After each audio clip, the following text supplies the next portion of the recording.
Nous sommes à Marcory, un quartier populaire d'Abidjan. Rita est une jeune et belle étudiante de 20 ans. Elle vit avec sa mère, Hélène, une commerçante avec qui elle est très complice. Rita n'a jamais connu son père, qui est décédé alors qu'elle n'avait que 4 ans. La vie est très dure pour les deux femmes, et avec la crise post-électorale et les études de sa fille, Hélène peine à joindre les deux bouts. Aujourd'hui, Hélène doit rencontrer les huissiers qui menacent de saisir les affaires de son petit commerce de mèches. Seigneur, fasse que ce jour soit meilleur qu'hier. Veille sur ma fille. Je te demande de toucher le cœur de cet huissier pour qu'il accepte l'avance que je vais lui remettre ce matin et renonce à m'expulser de ce magasin. Oh mon Dieu, tu me connais mieux que quiconque et tu sais que ce magasin est mon seul gagne-pain. Maman, j'ai fini. Tu peux m'aider avec le colis?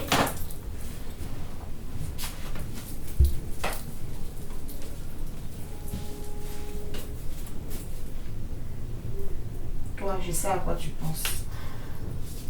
Il n'y a rien de mal à invoquer le nom du Seigneur. Et tu sais, les miracles, ça existe. Et dans notre situation, on en a besoin, ma fille. Hein? Je suis d'accord, maman. Mais en même temps, faut pas trop en attendre. Parfois, nos prières mettent du temps à être exaucées. Et c'était pas comme si tu n'avais rien du tout. Donne ce que tu as à l'huissier et négocie un autre délai pour le reste. D'ailleurs, c'est comme ça moi je gère à l'école. On a besoin que je touche ta tantine. Ma mère et moi, nous sommes les meilleurs amis du monde. Et ça me fait mal de la voir comme ça. J'essaie de l'aider du mieux que je peux, mais moi-même, en tant qu'étudiante, je me cherche. Ces derniers temps, elle est tellement stressée par notre situation financière. Je me demande combien de temps on pourra tenir comme ça. Pendant qu'Hélène et Rita se mettent en route pour vaquer à leurs occupations, le ministre Capo Edouard, célèbre personnalité politique, s'entretient avec son assistant personnel. Dis Amina, après ma séance de rééducation, on pourrait peut-être tenir une session budgétaire avec le cabinet ce soir. Ça permettrait de gagner du temps. Sauf votre respect, monsieur le ministre, j'ai reçu des instructions très fermes de la part du président. Il m'a dit qu'il vous voulait en forme pour la conférence de Berlin. Donc, désolé de vous le dire, mais cette semaine, ça sera exclusivement repos et séance de rééducation. Mais mon bras va de mieux en mieux.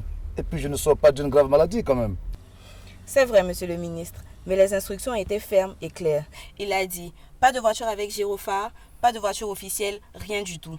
Seulement une voiture banalisée, histoire de semer la presse. Il a même ajouté que si vous faisiez autre chose en dehors de vous reposer ou de vos séances de rééducation, il m'en tiendrait personnellement responsable. Comprenez-moi, monsieur le ministre. Au même moment, Hélène et Rita se dirigent sur la grande voie pour emprunter un taxi. Cependant, il faut faire un choix, car les deux femmes partent dans 2 directions opposées. Hélène, qui est déjà en retard pour son rendez-vous avec les huissiers, va prendre le taxi la première. En prenant son sac, Hélène ne s'aperçoit pas qu'elle a saisi le sac de sa fille et s'en va sans se douter du drame qui l'attend.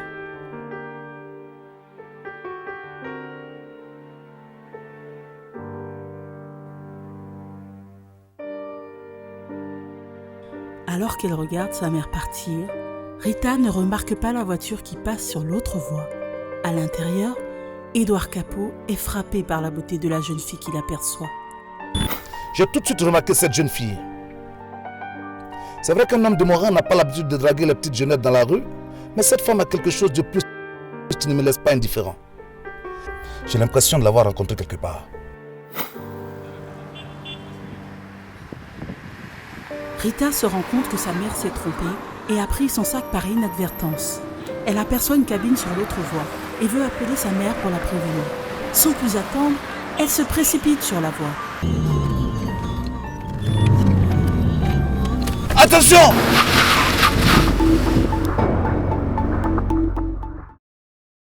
Inconsciente du drame qui se joue avec sa fille, Hélène arrive à son magasin de mèches où l'attendent de pied ferme l'huissier et son assistant. Non seulement vous ne payez pas et c'est vous qui arrivez en retard au rendez-vous.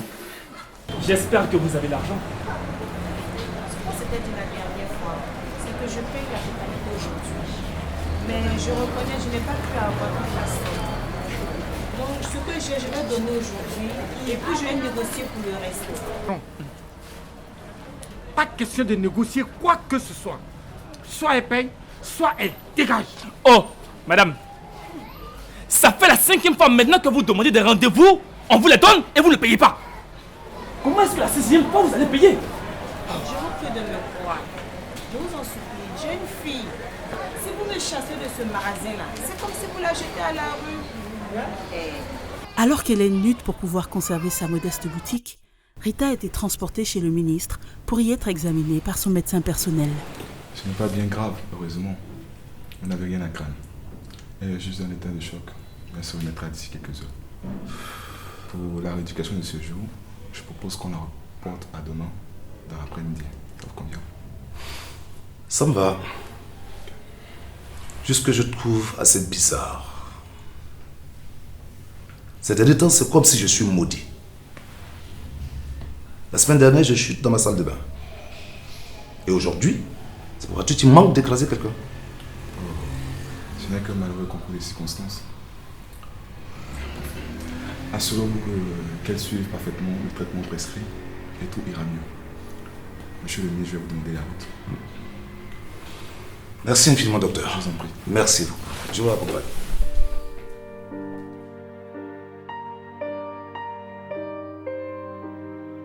Pendant ce temps au magasin, Hélène continue de négocier avec les huissiers.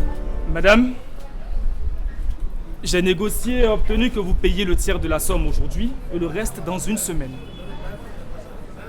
Passé ce délai, nous saisirons tout et nous vous expulserons. Croyez-moi, madame, j'ai perdu des plumes en plaidant votre cas. Le patron veut me dessaisir du dossier. Et ceux qui viendront ne sont pas des enfants de cœur. Zamblé, Oui, chef. prépare le reçu. Ok, tout de suite.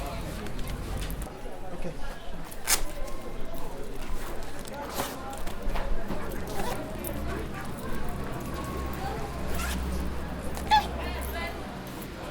Seigneur Dieu. Alors qu'elle fouille dans son sac, Hélène s'aperçoit qu'elle a pris le sac de sa fille. C'est pas bon. Je me suis trompée de sac. J'ai pas d'argent. C'est Rita et ma fille. En fait, on a le même sac. Je me suis trompée ce matin en venant ici. Quand elle a mon sac, l'argent est dedans. Patron, C'est vrai. cette femme a les foutaises. Je t'assure que, chef, si tu continues avec cette femme, c'est toi-même qui dis de te retrouver au chômage. Depuis le début, elle joue avec nous. Chef, ouvre les yeux. Pardonnez. Maître, donnez-moi votre téléphone, je vais appeler. Elle a mon téléphone, elle va décrocher, elle n'est pas loin, elle va venir. Elle va venir tout de suite. Patron, j'espère que tu ne vas pas céder à cette escroquerie quand même. Hein? Non seulement elle n'arrive pas à nous payer, Zamblé, la ferme. Madame, tenez.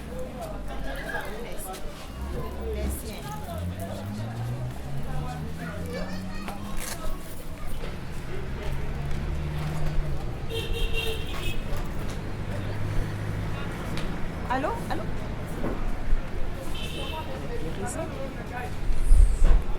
Hélène essaie de joindre sa fille au téléphone, mais celle-ci reste injoignable.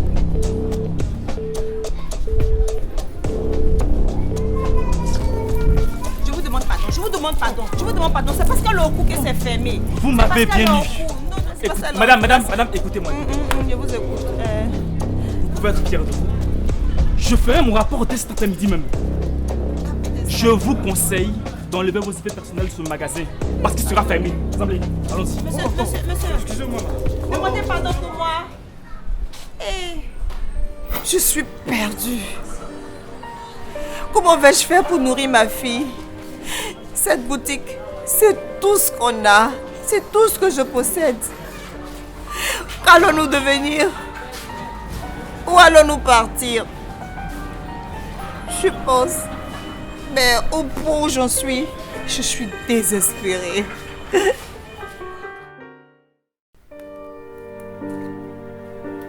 Loin de se douter des graves problèmes que traverse sa mère au magasin, Rita, qui a été transportée chez le ministre pour y être soignée, reprend peu à peu ses esprits.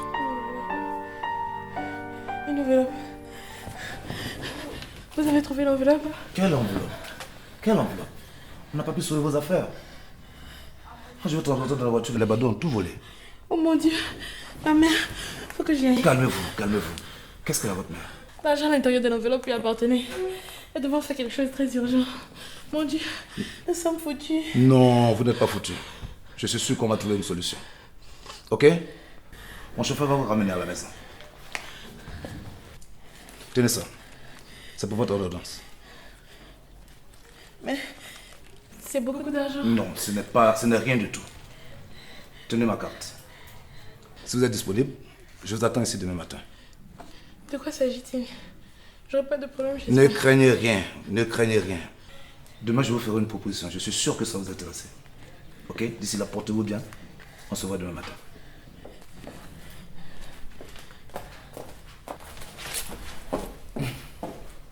Mais c'est incroyable! C'est le célèbre Edouard Capot, l'un des hommes les plus riches et les plus connus de ce pays. Comment j'ai pu tomber sur un tel homme sans pouvoir le reconnaître? Et en plus, il veut me revoir. Je ne peux pas rater cette opportunité. C'est maman qui va être contente.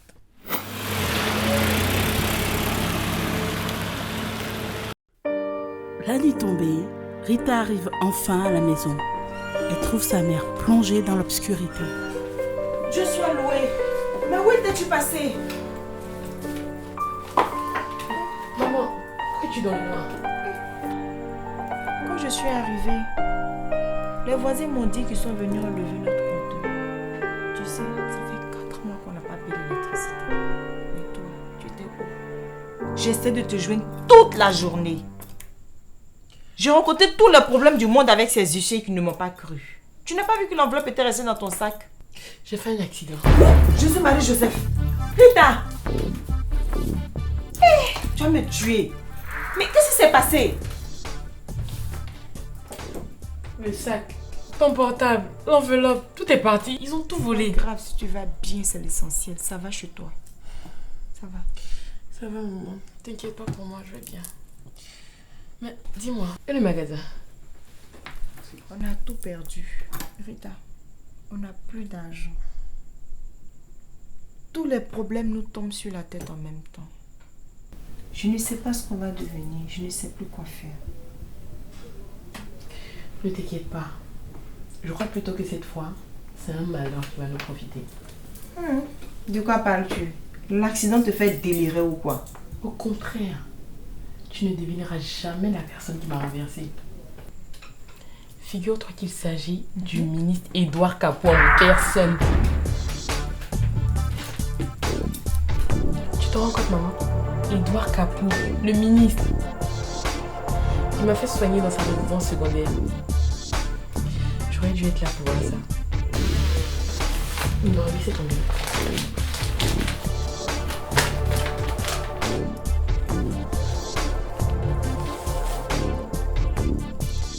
Tu as vu tout ça, maman? Il me donne l'argent de 6 mois de loyer pour des médicaments. Et la meilleure, c'est qu'il veut me revoir demain. Je crois que je l'intéresse.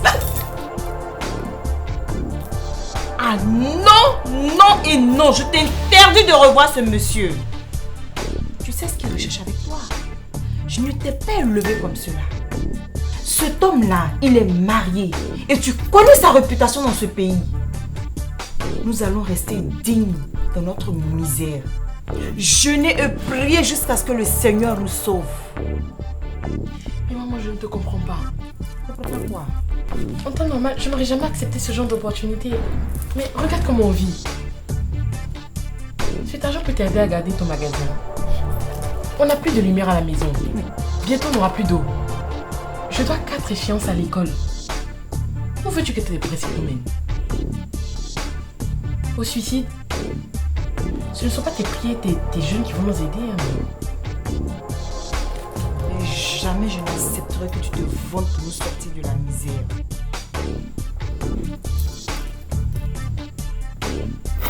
Ma mère réagit vraiment bizarrement. Je connais ses principes. Mais quel principe tu vas avoir lorsque tu as faim? On a besoin d'argent. Et ce ne sont pas les anges qui vont descendre du ciel pour nous en donner.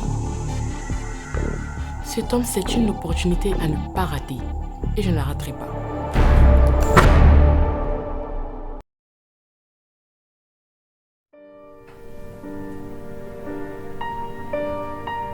Le Le lendemain, alors que Rita s'apprête pour la journée, sa mère la rejoint dans le salon.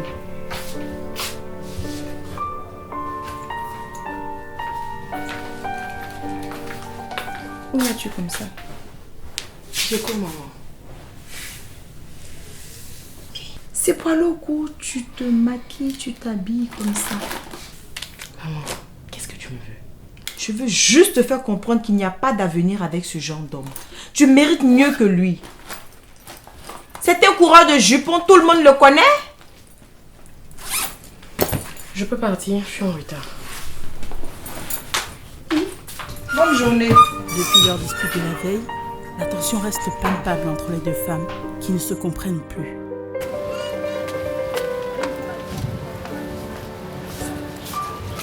Alors que Rita se dirige vers la rue, sa mère décide de la suivre discrètement. Hélène aperçoit alors sa fille montée dans une voiture de luxe. Elle comprend aussitôt que sa fille va revoir Édouard Capot. Je ne reconnais plus ma fille. C'est la première fois qu'elle se rebelle contre moi. Mais pourquoi cette petite ne veut plus m'écouter? En tant que mère, il faut que je fasse quelque chose.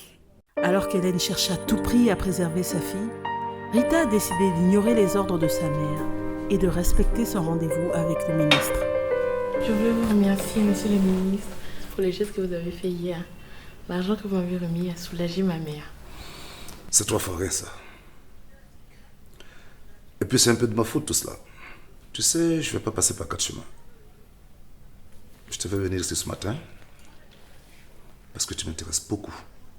Je te trouve très belle. Merci beaucoup, monsieur. Appelle-moi Édouard. Tu sais qui je suis. Tu sais que je peux faire beaucoup de choses pour toi. Les problèmes que ta mère et toi vous traversez, je peux les résoudre facilement. Je suis tout à fait consciente, monsieur le ministre. Mais qu'attendez-vous réellement de moi? Ben, j'ai là 2 clés. La première, c'est la clé de cet appartement. Cette autre clé-là, c'est la clé d'un petit 4x4. Ensuite, voici une carte magnétique avec laquelle tu peux retirer 2 millions par mois.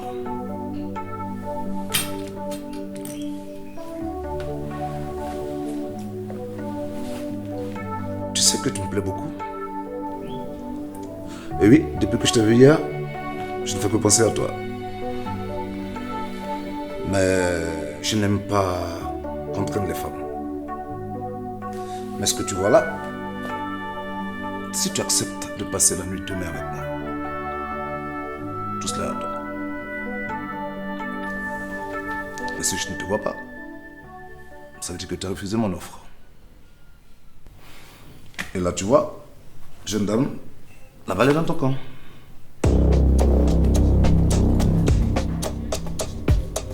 Que dois-je faire?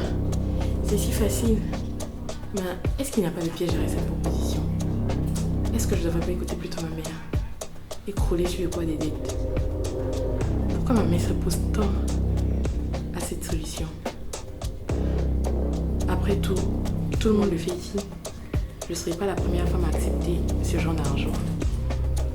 Tant de questions, mais je dois faire mon choix.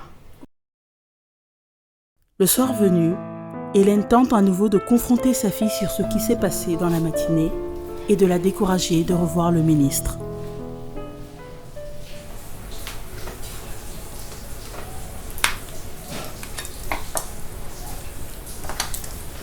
Tata Mika me disait ce matin que Édouard Capot est soupçonné de corruption. Alors que Rita est dans la douche, Hélène décide d'échanger sa puce téléphonique avec celle de sa fille. Il risque d'être viré. Ton Capot Édouard là. Ça ne peut continuer ainsi. Il y a des moments où une mère doit pouvoir prendre les meilleures décisions pour son enfant. Et j'ai décidé qu'elle ne reverrait plus cet homme.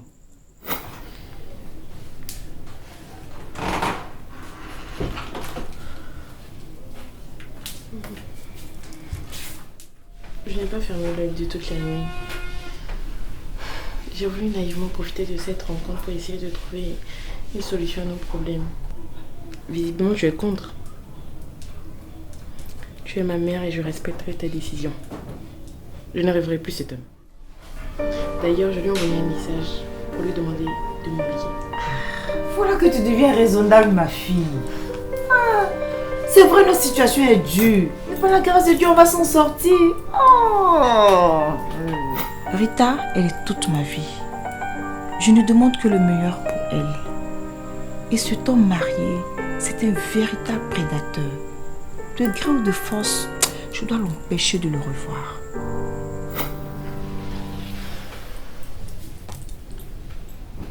Oui, qu'est-ce qu'il y a encore? Je dois aller au salon de coiffure.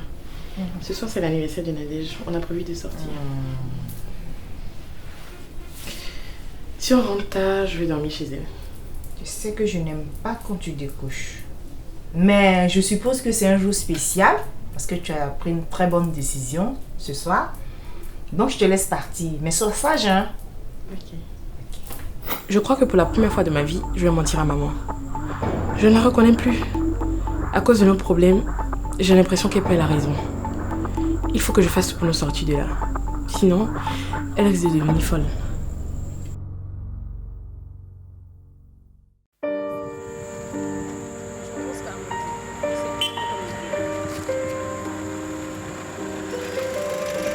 Alors qu'elle se met en route pour aller chez Capo Édouard, Rita vérifie à plusieurs reprises son téléphone pour voir si elle a reçu un appel de confirmation du ministre.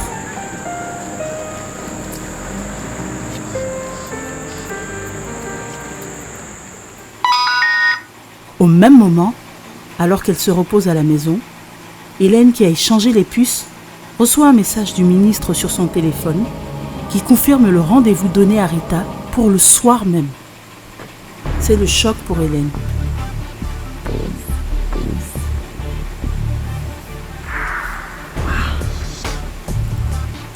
Ce que je craignais en train de se produire. Ma fille, non seulement elle me ment, mais pire, elle se vend pour soi-disant nous sortir de la misère. Ça, je ne peux jamais l'accepter. Quelques instants plus tard, le ministre est en pleine conversation téléphonique avec sa femme. Alors chérie, Alors qu'il attend Rita, il va recevoir une visite à laquelle il ne s'attend pas. je t'envoie l'argent demain.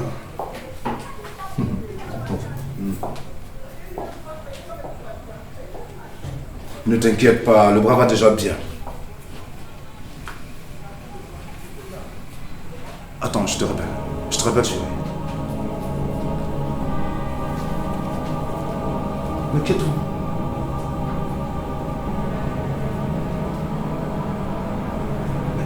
Hélène? Attends, je rêve ou quoi? C'est bien toi, Hélène? Non, attends, je ne comprends pas. Que fais-tu là? Bonsoir, Édouard Capo. Je vois que tu vas bien.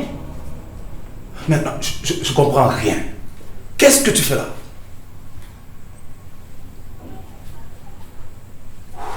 Mon Dieu. Tout ce temps-là. Mais comment tu es rentré? Ça doit bien faire 20 ans cette histoire-là. 21 ans exactement. Depuis le jour où tu m'as abandonné. Écoute Hélène, je ne sais pas comment tu es rentrée, mais là il faut que tu partes parce que j'attends quelqu'un. Ah oui, ça je le sais. C'est pour cela que je suis ici d'ailleurs. J'avais eu l'intention de te rencontrer ces temps-ci, mais je vois que tu as été plus rapide que moi. Je suis venue te demander quelque chose.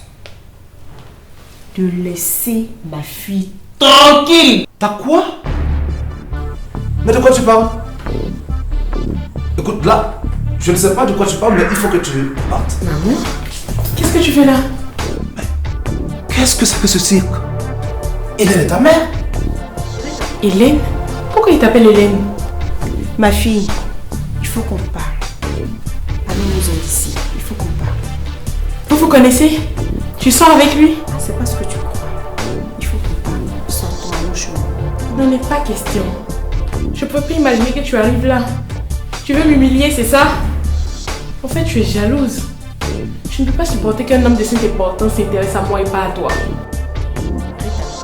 Je t'interdis de t'adresser à moi comme cela. Tu as compris? Ce monsieur-là, tu ne peux plus le voir, c'est tout. Et pour quelle raison je ne peux plus le revoir? Je suis une adulte, je fais ce que je veux. Mais parce que c'est ton père!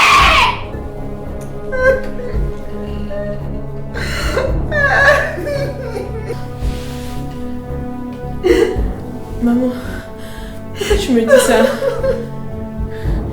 Mon père est mort, c'est toi-même qui me l'as dit.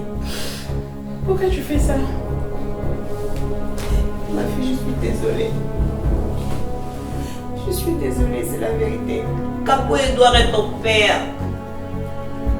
Hélène, comment serait possible tout cela? C'est comme si je vis dans un rêve. Un vrai cauchemar. Je me demande si je pourrais encore faire confiance à ma mère un jour. Je suis tellement désolée, ma fille, c'est la vérité. Donc, c'est vrai. Vous êtes mon père. Vous m'avez abandonné. Non, il n'y est pour rien. Il n'y est pour rien. Il n'a jamais rien su de ton existence. Et je regrette parce que la vérité me rattrape après toutes ces années. Toutes ces années, maman. Où tu as pu me mentir? J'ai toujours cru que mon père était mort. Et toi, tu ne savais que tout ça était un mensonge. Ne lui jette pas la pierre, Rita. Tout n'est pas de sa faute. Je me rappelle à l'époque, j'étais un jeune fonctionnaire aux dents longues. J'aimais ta mère. Je voulais l'épouser. Mais j'avais pas d'argent. Et la fille de mon patron est tombée amoureuse de moi. Elle a tout fait pour nous séparer. Et son père, qui à l'époque était un baron, m'a posé un ultimatum. Je pose sa fille, j'ai un avenir brillant en politique. J'épouse ta mère et brise ma carrière. Alors je n'ai pas eu d'autre choix. J'ai dû quitter ta mère. Et quand il partait, il ne savait pas qu'il quittait une femme enceinte. Je ne lui ai rien dit et je n'ai pas cherché à le revoir. Je t'ai élevée toute seule avec mes maigres moyens jusqu'à ce qu'on rencontre tous ces problèmes. Pour régler ces problèmes financiers, je pensais à le rencontrer jusqu'à ce que tu viennes me dire que tu l'as retrouvé. Mais pourquoi, maman? Pourquoi lui avoir caché ta grossesse? Parce qu'il m'a quittée. Dire que j'ai failli avec ma propre fille. Je comprends pourquoi maintenant j'avais une sensation de te connaître. Je voyais ta mère à travers ton regard. Ta mère a été mon seul et grand amour. Et je n'ai pas eu le courage de la choisir. La vie est vraiment bizarre. J'étais sur le point de commettre l'irréparable avec ma propre fille. Tout cela parce qu'en son temps, je n'ai pas eu le courage d'épouser la femme que j'aimais. Je l'ai même abandonnée avec mon enfant. La vie m'a donné vraiment une bonne leçon. Mais il n'est jamais tard pour réparer ses erreurs.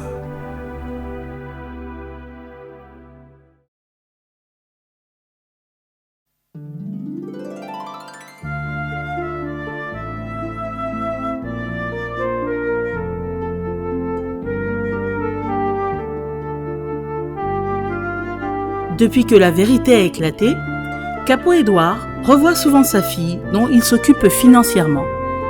Il a installé la mère et la fille dans une maison plus confortable et a prévu d'envoyer Rita faire ses études aux États-Unis. Le ministre a aussi remboursé toutes les dettes d'Hélène et l'a aidé à ouvrir un autre magasin. Mère et fille peuvent à présent envisager l'avenir avec sérénité.